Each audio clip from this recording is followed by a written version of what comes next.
for you all, many of you weren't even born, but back in the early 80s, I was elected the president of the DC chapter of the Black Music Association, which was started by a music icon, Kenny Gamble, of Philly International Records. You all familiar with him? If you don't, you need to know about Kenny. I mean, absolutely. He was like my mentor.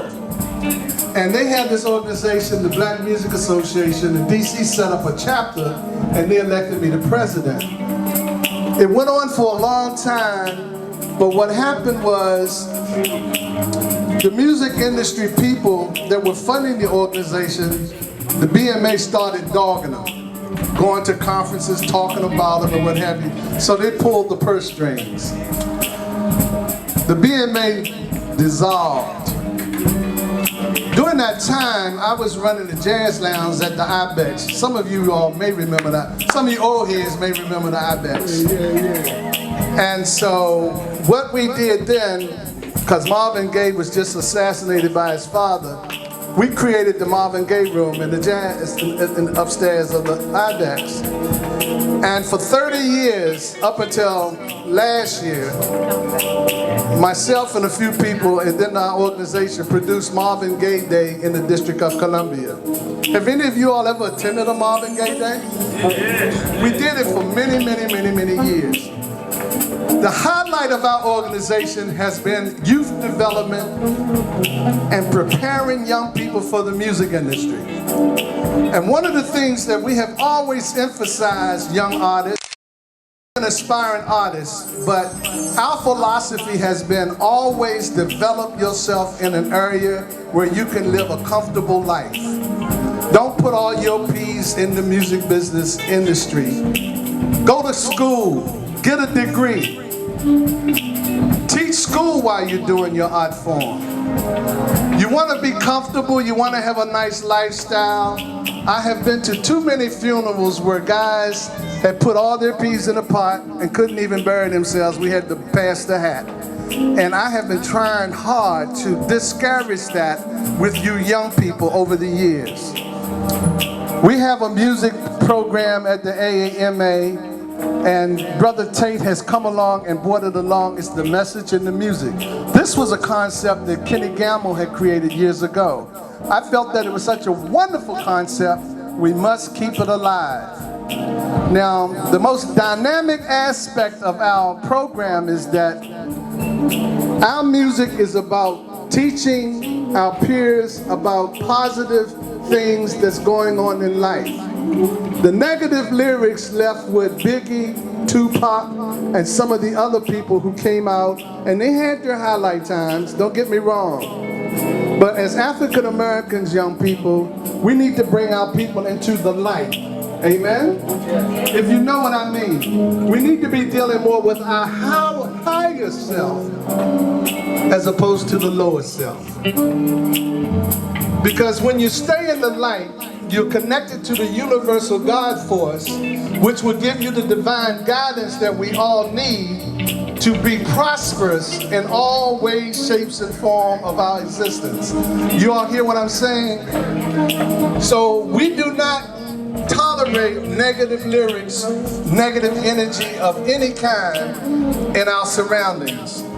So if we have rappers in here who have a chest of negative raps that you want to get out there, you need to talk to us so that we can turn that around, so that you can start teaching your people through your music and your art form. The message is in the music. And so if you go and Google some of that music that Philly International used to produce years ago, Wake Up Everybody, huh? You all remember that? I mean, you could go on with some of the other stuff that was out there. Family Reunion. That's just a legacy song. That was the light of the music industry during that time. And if you think about it, some of the stuff that the Temptations was singing was message music. So the message is in the music, young people. I just want to encourage you all to continue to do your art form, but also educate your mind and educate your spirit so that you can find your purpose in life while you're pursuing this dream. Because if you don't know who you are, you cannot go far. You must understand that you come from an African ancestry. You got to know that you have to have some real serious core values to really make a difference in the world. We were put on this planet to make a difference as we go through life every day, a positive difference. And that's what the AAMA represents, the African American Music Association. I want to commend Brother Tate for keeping this legacy alive. We have touched so many people's lives. We have done CDs on youth violence, on HIV prevention, teenage domestic violence, drug prevention. Y'all get the drift? To teach one another about the things that we would need to know to cure the ills of our society. And that's what this is about. And that's what this concept is about. The message is in the music. So I want to thank you all for this opportunity. I want to thank you most of all for coming out tonight. I want you to enjoy yourselves. We got a wonderful set. The band sound like they know what's up, don't they? Yeah, you know. And I'm looking forward. I have to leave shortly, but I just wanted to greet you all and let you know how appreciative I am that you've come out to support this and continue to support it. And if you're serious about this art form, there are people around us that can help you get to where you want to go. May God continue to bless you, be with you, around you, and over you. And whatever you do in life, always keep joy, love, peace, and understanding in your heart. Thank you.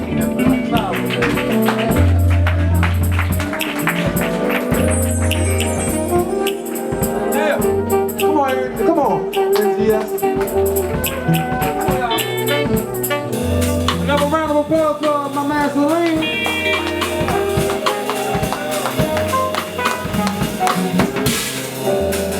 They do sound like they know what's up, don't they?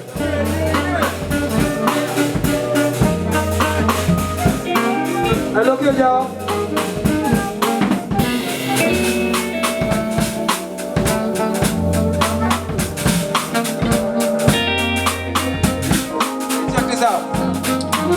We got a comedian coming out. Hey, y'all keep going. I like that.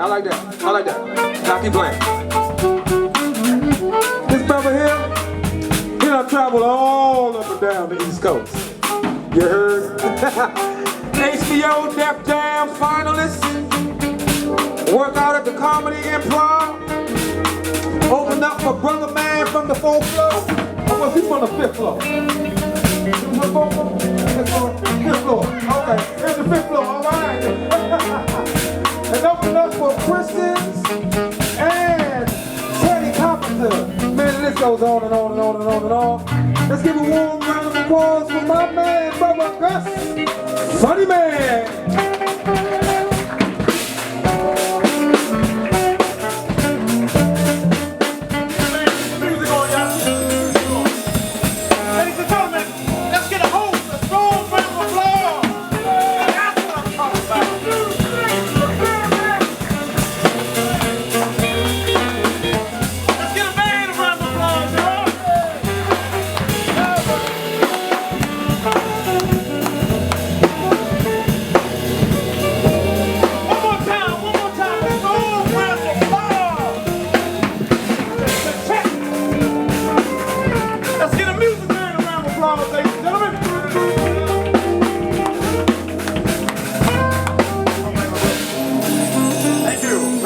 Thank you. That's what I'm talking about. How y'all feel? How you doing? You look familiar. Bless, man. I've been around here, man. Been around? Yeah. Your name ain't Bob, is it? Bob? Yeah, Bob. Man, I used to run home from a big guy like him named Bob. My grandfather said, I'm tired of you running home from Big Bob.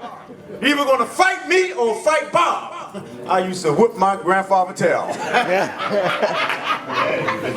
many of y'all work out? Raise your hand. Y'all work out? You gotta work out. I got a grandmother, I ain't lying, she been jogging a mile a day ever since she was 20. Now she's 95 and we don't know where the world she at. Grandma ain't playing. She said, Gus, I'm tired of you sleeping on the couch. You better get a job. If I come on one more time and catch you on that couch, you getting your butt out of here. I said, don't worry about it, Mom, I'm gonna get a job. I'm sitting on the couch. I heard Mom coming through the door. I jumped up, grabbed the phone. Hello. Hold on, Grandma, you gonna mess up the job. Hold on. I got the job? Oh, what time you want me to be there? 9 o'clock? No, I'll be there at 8:45. No, thank you for the job. And I'll see you tomorrow. Click. My grandmother looked at me. She said, Gus, I don't know who you trying to fool. That phone been turned off for 2 weeks. Get your butt out of here. Mom ain't playing. I ain't lying. It was rough growing up, man. How many of y'all familiar with Southeast Washington, D.C.? All right, come on, y'all. Southeast, round of applause. Southeast in the house. So y'all familiar with Good Hope Road? Y'all know about Good Hope Road? Y'all know what that means. You got to have a lot of hope going up Good Hope Road. We moved to Maryland, like streets in Maryland called like Good Luck Road. I said, this sounds safe over here. Good Luck Road. Gotta have, I ain't lying, man. DC is something. My brother ain't lying. We was poor growing up. The only time my brother and I got to eat was in our dreams. I ain't lying. One night I was dreaming, I was eating a whole bean pie. My mother woke me up in the middle of my dream. She said, Gus, what was you dreaming about? I cried. I said, Mom, I was dreaming I was eating a whole bean pie. She hit me and said, you're selfish. You knew you should have woke your brother up and shared that dream with him. Get out of here. It was rough growing up. Santa Claus some coming southeast saying ho ho for a whole different reason. Ho ho ho ho ho. Wait a second, ho ho. Bring my sled back here. Oh, crazy in Southeast. I ain't lying, man. In Southeast, they got signs on the 7-Elevens like after 10 o'clock, the cash register has no more than $20. Like that's supposed to send a message to a so-called robbery. If I want to rob the place, I'll just have my birthday bob at 9:30. Give up the money. I ain't lying. Boy, anybody ever got pulled over by the police?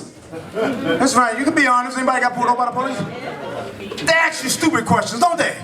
That's what DC cops. One pulled me over to ask me a stupid question. I'm like, why was I speeding? I looked at him, I said, well, don't you know, officer? You the one pulled me over?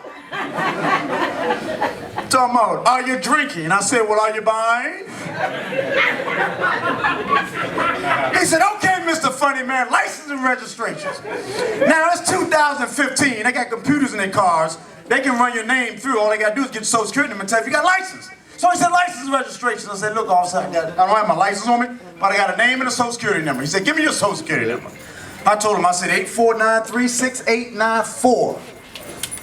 Augustus Muhammad. He said, okay, I'll be right back. Went to the car. Ran it through. He comes back with attitude.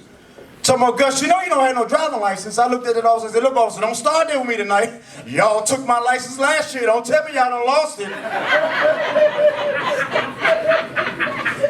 So I clocked you doing 95 miles an hour. I said, yeah, officer. The sign said 95 south, so I took my black butt 95 south. Man, they ask you stupid questions, man. It's crazy. Anybody ever buy stuff out of a Chinese store? You do, sister? You notice when you give them what you want, you give them the order, and they turn around and get an order back to whoever working, it sound like more than what you told them? But you know, they be cutting up cats and rats in Chinatown. That's why you don't see no cats and dogs in Chinatown. They be at the beginning of the line. They never cross it. Chinese people call them, come here, kitty, kitty, come here. Cat's like, meow, meow. Come here, doggy, doggy. No. But they know what they're going to do. I went in a Chinese store. They said, what you want? You know how they do. What you want? I said, yeah, I want a steak and cheese, lettuce, tomatoes, onions, mayonnaise, ketchup, and onions. He said, you want steak and cheese, lettuce, tomatoes, ketchup, and onion? I said, yes, so he gave order to that. Steak and cheese, lettuce, tomato, cat, rat, dog, steak and that's oh, wait. Take that rat, cat, dog off there. Thank you, but no thank you. They give you anything, man. Crazy stuff. Anybody ever been so broke you owe your own self money? You know what I'm talking about, Thomas? You so broke you owe your own self money. I owe my own self $5. I'll be arguing in the mirror every morning about my money. When you gonna pay me? I'm gonna pay you next week. Well, you said that last week. Want my money. And why people forget they act like they forget they owe you money? You ever know somebody that, you ever moved in with somebody or moved someone in and they talking about they're gonna this for 2 weeks and that 2 weeks turn out to be like 2 months? Anybody ever move somebody in and you can't get them out your house? You be trying to get them hints. You don't want to hurt their feelings. So when they come home, you get them hints like, so what you do today? Did you look around? Because it's hard to get somebody out your house, man. I ain't lying. Anybody remember People Drugstore back in the days? Round of applause. People Drugstore. I ain't lying. We growing up, we didn't know no better. Me and my brother, we went in, we was hungry.